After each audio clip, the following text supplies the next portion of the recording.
¿no? Bueno, pues igual agradecer la invitación. Me parece que este tipo de espacios se vuelven como fundamentales y bueno, abordar estas temáticas que tienen una complejidad en términos de cómo se están abordando en estos tiempos, me parece muy, muy rico, ¿no? Bueno, yo quisiera empezar un poco con el comentario que coloqué en el foro, en el que sí me gustaría partir de reconocer que estamos enfrentando lo que en ya diferentes espacios se ha señalado como esta crisis civilizatoria, ¿no? Que se manifiesta de diferentes maneras y que creo que todos de alguna manera estamos de acuerdo, parcial o de manera más contundente, que desde elementos más globales como el cambio climático, de aspectos más concretos en los diferentes espacios, en los territorios donde vivimos, podemos ver de manera evidente las contradicciones de un modelo que a lo mejor en cierto momento jugó un papel importante en la transformación social, entendiendo la idea del desarrollo como el motor de transformaciones importantes en las últimas décadas en el mundo. De alguna manera este ha llegado a sus límites, ¿no? Yo creo ese sería un elemento que quiero poner en la mesa, ¿no? El otro, que también me parece riesgoso el pensar que si cambiamos ahora por otro concepto distinto, ¿no? Que pareciera como más noble o que pudiera tener como otras implicaciones, creo que podríamos caer otra vez en esta trampa de pensar lo que podríamos construir y no tratar de entender las condiciones específicas en las que estamos viviendo el mundo, las diferentes sociedades y las implicaciones que están teniendo estas maneras de vivir la vida en estos diferentes espacios, ¿no? Digamos, el riesgo de poder decir, bueno, definamos el bienestar o definamos la vida digna como una alternativa o como con otros valores, etcétera, pues enfrenta otra vez el problema de la diversidad cultural, las subjetividades, las formas en cada uno, cómo podemos interpretar estos conceptos. También tenemos que reconocer las condiciones históricas en que se han venido construyendo los mismos y pues más bien me parece que el reto no está en términos de cómo le damos una conceptualización, sino una comprensión de cómo se están abordando y las implicaciones que están teniendo en estos diferentes territorios y en estos espacios, ¿no? En ese sentido, un poco la invitación que yo quería hacer en esta mesa es, si reconocemos que estamos en esta condición de crisis civilizatoria, entonces tendríamos que poner atención a cómo logramos de manera real, de manera concreta, hacer este salto cualitativo en términos de las prácticas sociales en el sentido de la necesaria transformación para poder atender las contradicciones que están apareciendo como evidentes, ¿no? Claro, el problema de pensar, bueno, ¿cómo nos salimos de este marco de interpretación sobre el cual hemos construido la idea de la transformación social? Pues tiene su complejidad teórica y metodológica, ¿no? Bueno, yo he estado tratando de abordar esta discusión y a mí un concepto que me parece muy concreto, que es el que pongo ahí en el foro, es la idea de la racionalidad indolente, ¿no? Entonces, es una apuesta de Boaventura en la que dice que estamos atrapados en una racionalidad indolente que ni siquiera nos permite reconocer estas contradicciones y estas implicaciones de las formas de vida que tenemos en la cotidianidad, ¿no? Y que a pesar de los diferentes esfuerzos que se han hecho en los últimos años para ajustar, en el caso, por ejemplo, del concepto del desarrollo, ¿no? La idea de la sustentabilidad, etcétera, de alguna manera no hemos logrado salir de esta condición indolente, ¿no? Si de manera muy concreta vemos lo que está pasando en un territorio como San Cristóbal, es, a pesar de no sé cuántas décadas de acciones que supuestamente van en atender la problemática de lo ambiental, pues lo que vemos es el incremento de los bancos de arena, la contaminación del río o de los ríos, la disminución de los mantos de agua. Entonces, pareciera que estamos en una especie de ilusión de que vamos a llegar en un momento, cuando lo que está pasando en realidad es que se están potenciando más bien estas contradicciones y están generando cada vez una situación bastante más crítica, ¿no? Sin también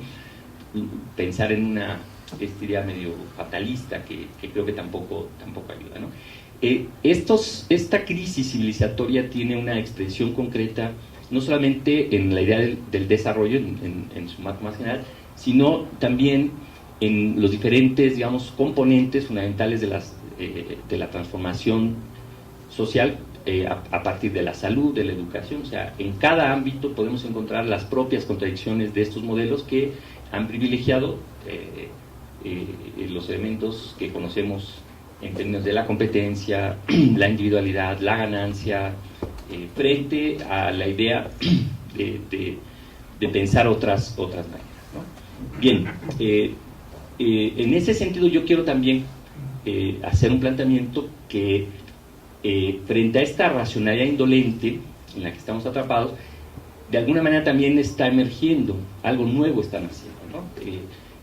Frente al fracaso de muchas de las políticas del Estado o de este modelo por poder resolver estas contradicciones en las que estamos atrapados, hay una emergencia de lo social que de alguna manera está superando o está tratando de confrontar estas ideas de desarrollo en la que estamos atrapados, y que empiezan a aparecer entonces pequeñas experiencias que se constituyen como contradiscursos a la idea del desarrollo, y que son estas oportunidades de transformación social bajo la lógica de la construcción de nuevas racionalidades, ¿no? Entonces aquí es un elemento muy importante, en el sentido de que cuestionan o ponen en evidencia las contradicciones de las prácticas sociales basadas en la idea del desarrollo,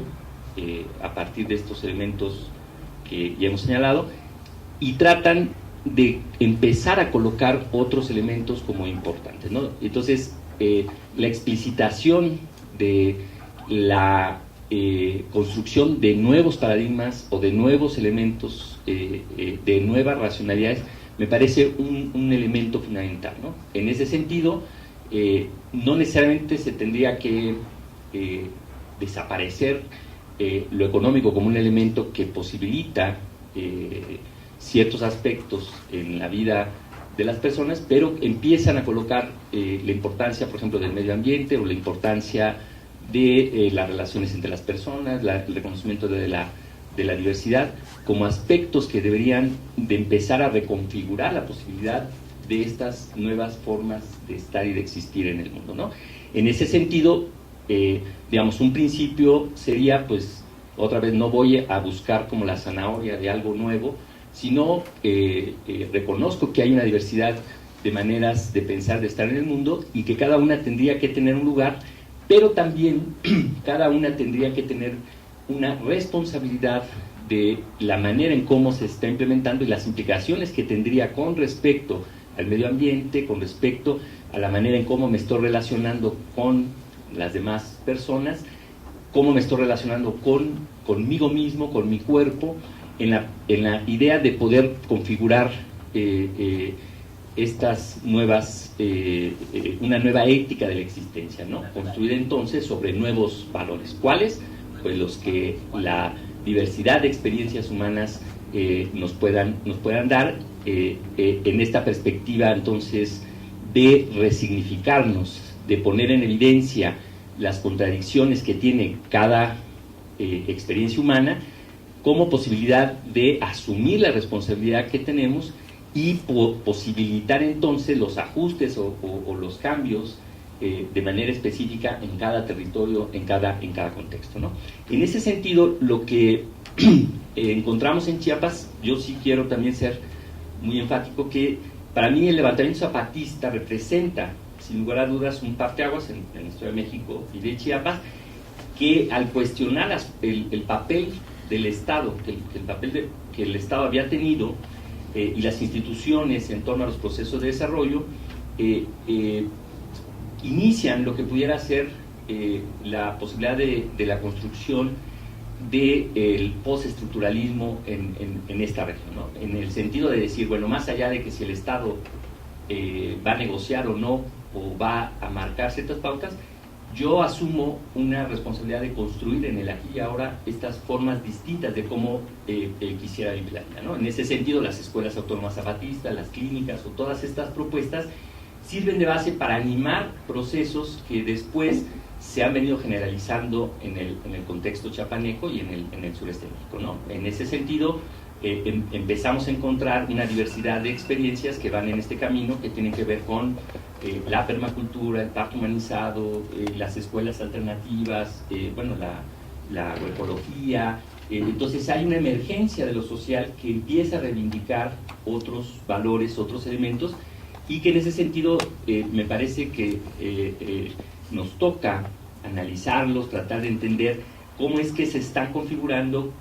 cuál es el alcance que están teniendo, cuáles son las propias contradicciones que seguramente también siguen manteniendo, considerando que estamos en un contexto donde prevalece cierta violencia en el sentido de la negación de todas estas diferentes maneras que tratan de colocarse en los diferentes espacios. Particularmente yo he estado trabajando en el barrio de Justital y de Las Delicias, en donde me ha parecido realmente muy significativo que en un espacio tan pequeño haya una diversidad de experiencias que de alguna manera se empiezan a posicionar desde estas nuevas perspectivas, ¿no? Entonces ahí, por ejemplo, está Cambalache, que es un espacio para el trueque, está Ángeles de Amor, que trabaja con jóvenes discapacitados, está Tierra Roja, que trabaja con niños y hace también el Juxtitianguis, el mismo barrio, la asamblea del barrio, en el sentido de la reivindicación de la defensa de los manantiales, del bosque. Entonces eso nos hace ver que estamos en una nueva condición, o yo así lo quiero ver, en el sentido de la visión, digamos, más estructuralista de que, bueno, para que cambie el mundo hay que hacer la revolución y tenemos que entonces pues esperar a que suceda para poder reconfigurar la sociedad, ¿no? En este sentido, lo que estamos observando son pequeñas microrevoluciones, pequeños espacios que se están convirtiendo en experiencias sociales que empiezan a demostrar la posibilidad de la transformación a partir de estas pequeñas experiencias, ¿no? En ese sentido, la apuesta es cómo tendríamos que visibilizar, valorar estos pequeños gestos radicales, estas pequeñas apuestas que ya son una realidad, que de alguna manera también ya han trascendido en términos, ya, o sea, no dependen de un financiamiento, o sea, son experiencias concretas que podemos conocer y ver cómo podríamos articularlas y reconocer los elementos que están contribuyendo a lograr la existencia de la vida. Gracias, Toño. No voy a robar mucho tiempo, nomás hay dos dimensiones que a mí, en lo personal, me hacen un poco de ruido, que es, hemos escuchado en dos espacios que a lo mejor la dimensión del bienestar, la vida digna, podría estar en los planos no necesariamente de lo racional o de la racionalidad, tal como se entiende en la modernidad, ¿no? En ese sentido, sería, si estamos cambiando una racionalidad indolente por otra racionalidad, estamos dejando fuera otras formas de interpretación del mundo que están asociadas a lo espiritual, a lo religioso y demás, y que permiten dar una interacción con la naturaleza. Ese sería el comentario que lo pondría como que a consideración respecto a la propuesta. Lo otro interesante es qué tanto la emergencia del local y las experiencias particulares dejan de ser formas de interpelación como movimiento social al Estado, y por lo tanto se acercan más a la nueva derecha de reducción del Estado y no meterse en mi vida y en mi comunidad, y estamos participando de una forma de hacer más conservadora la sociedad por las experiencias locales. No digo que eso ocurra, nada más digo que es lo que me surge, ¿no? Gracias, Toño. Pasaríamos con Omar. Gracias, Omar.